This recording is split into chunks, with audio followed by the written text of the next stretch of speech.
Okay, so this is for your surrealism project, and this is going to be how to create the mirror image effect in your surrealistic image. Um, so you're going to start with your photograph that you've chosen. You might have to experiment with a couple of them to see which gives the most interesting effect. I'll show you how to do horizontal and vertical, and as well as how to do it without using like the whole picture, just part of it. So to start with, just noticing that I have my rulers on and this image is about 40 inches wide. So before you even start, I would suggest that you go to image size and see what your document size is, because it does not need to be this gigantic. So I'm going to change my width to 10 inches. So that's me thinking if I double this to create the mirror image effect, that it's going to end up being 20 inches wide, which is plenty big enough. Okay, so that's resized. So to do the entire image, and I'm going to do a horizontal mirror image, I'm going to say select all, and then I'm going to say edit copy, and then I'm going to say file new. The reason that I say copy first is I'm going to change this to inches.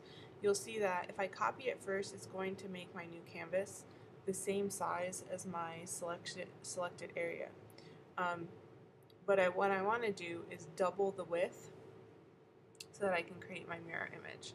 So this just makes it easier to know what size to make your canvas.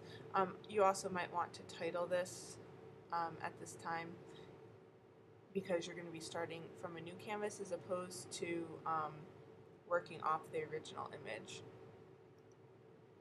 So there's my new canvas, and now I'm just going to paste twice, so I can do edit paste, or you can do command V. So I'm going to put 2 of these in.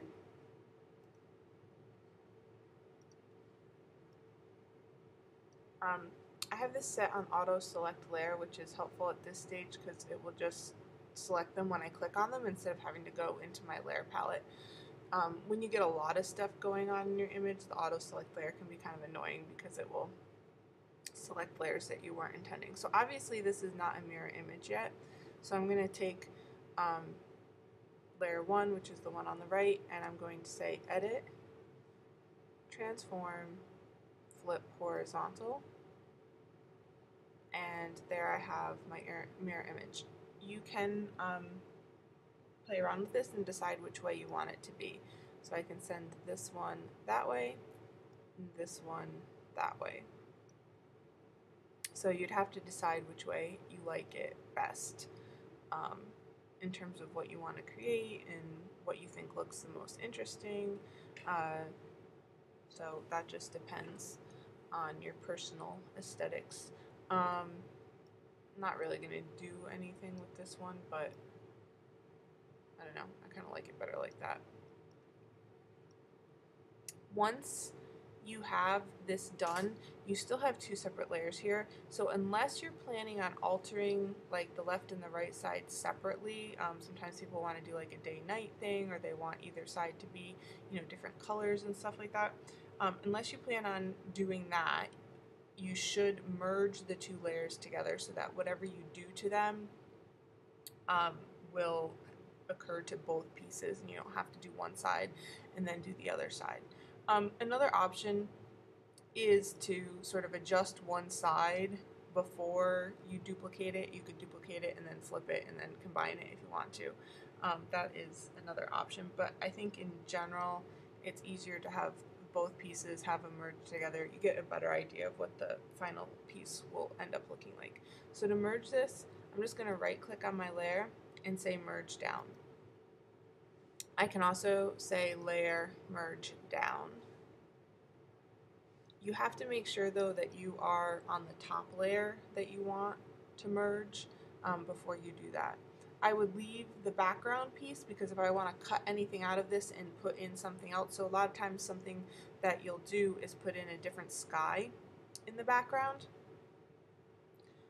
or just anything else. You might cut something out. So like for instance, what if I wanted to cut out this sort of shape that's in this broken branch and put like a different image in there, I would want to have my background so I could slide that other image in behind it.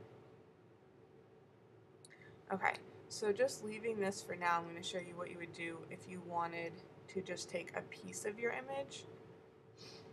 So I'm going to deselect this. Okay, so if I just wanted to take part of this image and not the whole thing. So say I wanted to make sure that the tip of this was going to actually like touch in the middle instead of having this space here. I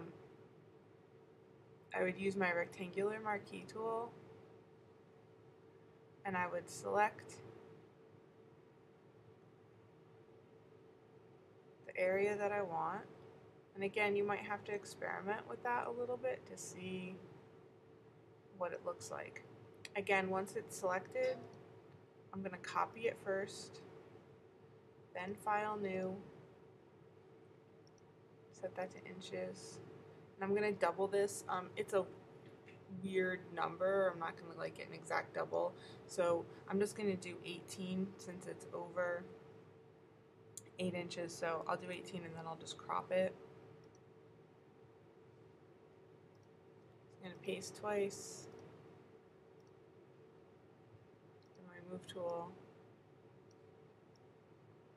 move this over, and then edit, transform, flip horizontal. Okay, so you can see that this is touching. I have a little extra space here, so I would just take my crop tool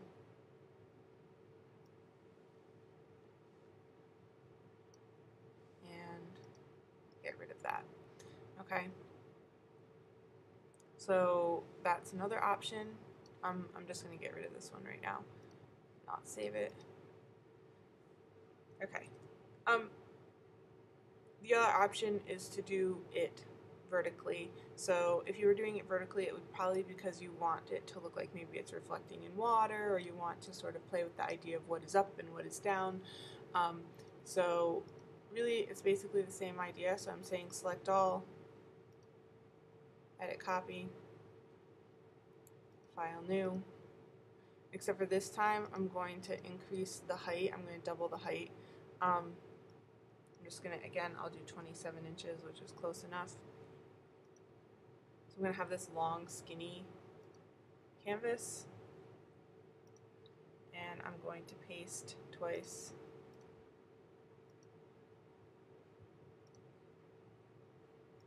Move one up, move one down, edit, transform, flip, vertical. Just use my arrow key to nudge that up.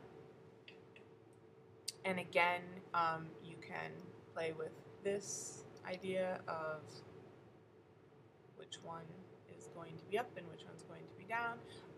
If you wanted to do like a water reflection, you would want the ground, though, to be in the middle.